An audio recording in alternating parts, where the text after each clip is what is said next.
Welcome to the next lesson. This one is very important. It's called the lease hacker mindset. Before we get into the actual process of shopping for your next lease, we have to talk about the mindset you have while you're doing it.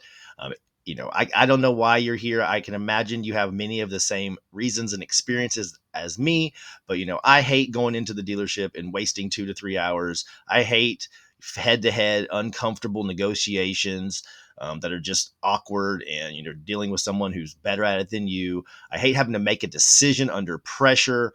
I hate feeling uncertain if I'm being told the truth. Can I trust this person? Is there a better deal out there? I have to make a decision now and I don't have enough information, and I just want to avoid all those icky feelings you get at the dealership. That's the whole purpose of this course. So I just want you to remember that you are here to avoid all the dealership shenanigans. So, as you start to learn the process and get quotes from dealers, I don't want you to let any dealer rush you. Do not react to dealers' attempts to create urgency. You'll get communications from dealers that, this sale ends today, or this deal is going to be got, another customer is going to take this car out from under you, or I need to talk to you today, or come in tomorrow. And, only in person at the dealership customers are going to get this special deal. And when can we talk? And they're going to do all sorts of things to try to pull you into their sales process.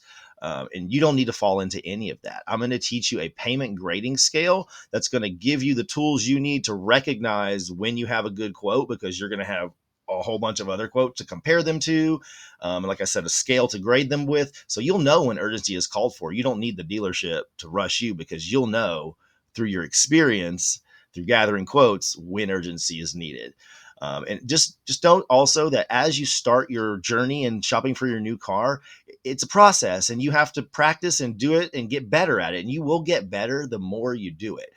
As you start and you get your first quote from a dealer, that's a huge win. Like, regardless if you're not going to buy or get that first car you got with your first quote, but just getting a dealer to send you a quote by email is a huge win. And then the next one is, once you have 3 to 5 quotes from other dealers to compare to that first one, that's another huge win.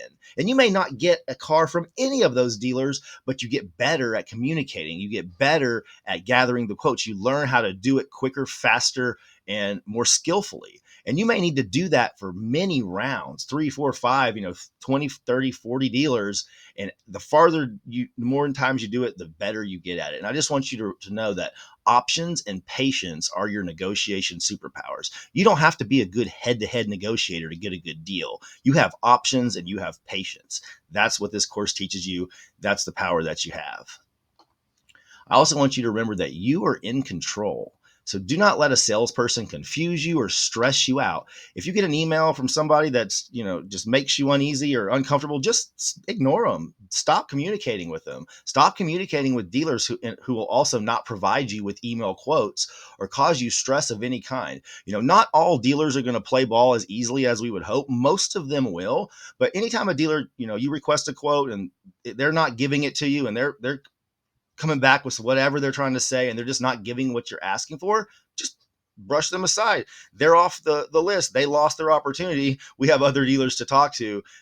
No problem at all. And I just want you to know that it's completely normal to feel stress and anxiety as you start to communicate and negotiate with dealers. The same stress and anxiety you might feel when you go into the dealership, you might transfer that and start feeling those same feelings while you're like responding to emails and getting communications in from the dealership at first. It's totally normal. That happened to me. So that's why I know that it might happen to you. Is like the first time I started doing this, I was feeling those same feelings. And I just had to remind myself, and I want you to remind yourself, imagine all those feelings and how you would feel if you were actually doing this in person at the dealership, and how much worse it would really be. So just remember, you're at home, you are in control, and you have options.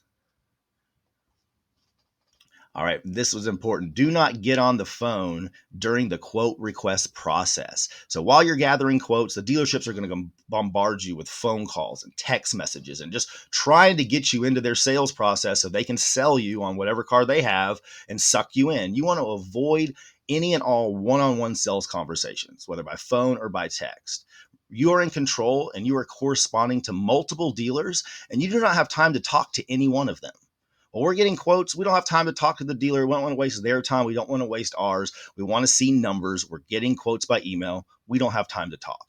And they will call and text repeatedly. Just ignore them. It's no big deal. Don't let it stress you out. They're calling a bunch of people, sitting at their desk trying to make sales. Just ignore them. It's not a big deal. And finally, phone calls are for accepting a deal. So once you've been shopping for a while and you found the car you like and you're going to make a deal and the quote is where you want it to be, that's when you pick up the phone and start talking to the salesman, but not before that. And finally, I have a lease hacker code of conduct. This is pretty obvious, I would hope, for most people, but always treat salespeople with courtesy and respect. They are just human beings trying to make a living, trying to do their job. And, whatever interaction you're having with them, using courtesy and respect, pleases and thank yous, and just being a nice person is always going to get you farther on anything you're trying to do. And a really important thing to know is you don't want to burn bridges with any of these people, because part of this process that you're going to learn is an email sent today and a communication had right now may lead to a better offer somewhere down the road. As dealers go back and look at their email list, a month from now and say, oh, we need to make a sale. Who can we contact? They'll email you back, and you want to keep that communication line open. So don't burn any bridges. That's just, you might end up getting a deal from one of those dealers later on. So that's important. Just set the example for how you want to be treated. The golden rule: do unto others as you want them to do unto you. And if anyone's rude to you or anyone gives you a hassle or says something that you don't like, just don't stoop to their level. Just ignore them. Just no response is a response. Not all dealers are going to be set up to make online, car purchases easy and seamless, but a lot of them will. The whole purpose of this course is for you to avoid all of that uncomfortableness that happens at the dealership, at the bad ones, worried about getting ripped off, all of that. You just want to be done with it. And we can change the car industry together, one deal and one dealer at a time. We will teach these dealers how to treat us through how we treat them. All right, guys, that's the end of this lesson. I'll see you in the next one.